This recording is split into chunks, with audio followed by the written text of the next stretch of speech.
We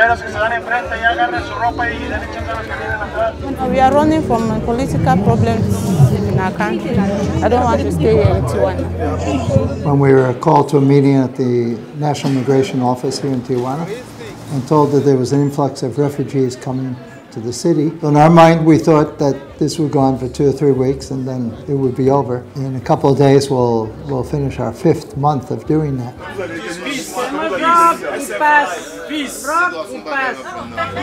The journey was a tough journey.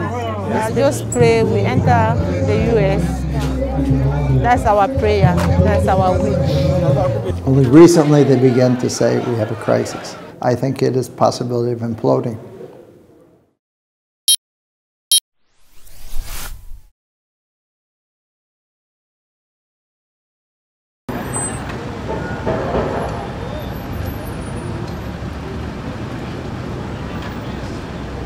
We've come to Tijuana, Mexico, where an ongoing migrant crisis is taking place here. The National Institute of Migration for Mexico estimates that 5,000 Haitian migrants are sleeping on the streets and living in the shelters of this city.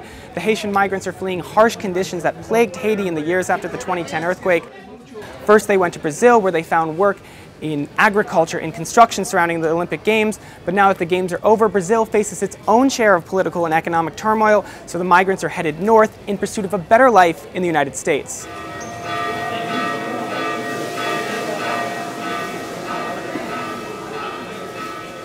En 2010, il y avait une forte tremblement de terre. Maintenant, moi, j'étais victime. J'avais beaucoup de familles qui étaient mortes. Et ces personnes-là étaient mon supporter. Maintenant, dans ce cas, je pensais, si je voyageais dans un autre pays, je vais trouver une vie meilleure. C'est pour cela que j'avais déplacé. J'ai déjà passé un temps en Argentine, au Brésil. Ensuite, j'ai passé à tous les pays. Et d'après moi, c'est mieux d'aller aux États-Unis que de rester ici. C'est vrai qu'après leur mort, j'ai passé 3 ans à travailler. Mais après ces 3 ans, j'ai resté sans travail. Toute ma famille, toutes mes familles avaient espoir sur moi. Mais je suis au Brésil, je n'avais rien réalisé pour eux. Je ne vois pas d'autres problèmes avec ça. Non. Je ne vois pas. Pourquoi entre les États-Unis? C'est juste pour travailler. Pour gagner de l'argent. Nous avons besoin de l'argent. Hein? L'argent, c'est la vie. Il faut vivre. C'est pour cette raison-là. Nous voulons même entrer aux États-Unis. Parce que nous pouvons travailler. Il faut travailler. Nous avons des enfants. Hein?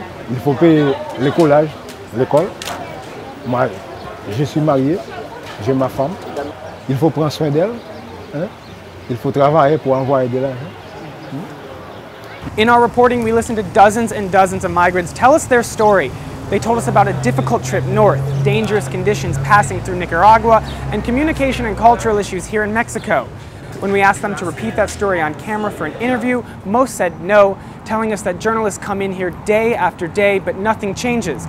With hesitancy, some agreed to tell us their story without their face on camera. Who is guiding you? We have the guidance there. There's this thing, Panama, Colombia man. How much did you pay? Almost $100. $100? Yeah. And he just guided you. He didn't supply anything. He just guided and showed us the road before coming here. How long did it take? 5 days. Before if you walk for Panama. 7 days, some walk 5 days. It depends on you, how you can walk. Nicaragua will check the forests of Nicaragua because the Nicaragua government don't want immigrants to pass through his country. So check the forests of Nicaragua. From Nicaragua, we enter Honduras, Guatemala, right here in Mexico. The journey was a tough journey, especially in the forests of Colombia. Many people, water carries so many people, kids and children from the ITs, and many people lost their lives. They were snaked by wild animals, all the like. This is one of the camps that the migrants have congregated in. As you can see, it's very crowded. There's a lot of tents. Behind me, they're doing laundry. Camps like this are popping up all over the city, and so are shelters, makeshift shelters in churches and in community spaces.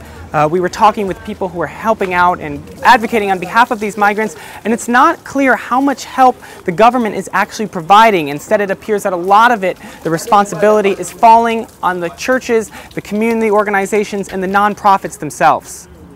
So you've said that the government of Mexico isn't doing enough. They're not stepping up to the plate, right? Entonces está diciendo que el gobierno mexicano no está haciendo lo suficiente para tomar cargo de la situación. Si el gobierno no le da la mano a este problema, se la va a dar el crimen organizado. Y se nos viene algo muy fuerte. Nosotros proveemos ayuda ¿en qué? En la protección de ellos, de que no los vayan a ver los policías, de estar al cuidado de ellos.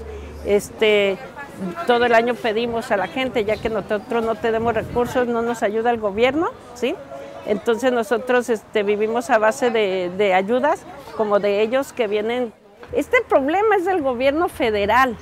El gobierno federal es el que tiene que darle la cara a toda esta problemática y tiene que darnos una explicación de por qué llega tanta migración. Porque ahora abrir la puerta a una multitud, o sea, ¿qué está pasando? ¿Qué estás negociando? ¿Qué nos están haciendo, no? Population of migrants in Baja California has grown rapidly. People at the Institute of Migration aren't even sure that the statistic they're giving out is accurate anymore because people just keep showing up. Since October 4th, they've issued 4,000 temporary residency permits to people presenting themselves at the border. Many of those people have identified as Haitian, but many have also identified as from Africa, countries like Cameroon, the Congo. There's incentive to do this because if they identify themselves as from these countries, it's incredibly difficult to get deported back there. There was a point where there were 300 people a day leaving Tapachula with this visa and on the way to Tijuana. And so if the U.S. was only processing 50 people, you would get a backlog of 250 people per day, potentially. And I've heard that there's thousands more who are still on the way. What's going to happen? How is this not sort of going to implode all here in Tijuana? Mm-hmm. It's a question of how many thousands. A Mexican, I'd always heard 10, 20,000, but then last week a Mexican official in high government said 50,000. Whether he's right or we're right, doesn't matter. 20,000 people is just too many people to work with. So again, without the Mexican government opening up another shelter, I think it is a possibility of imploding. And what will happen when Haitians realize that their friends and family are being deported? I think the other result is people will start wanting to stay in Mexico.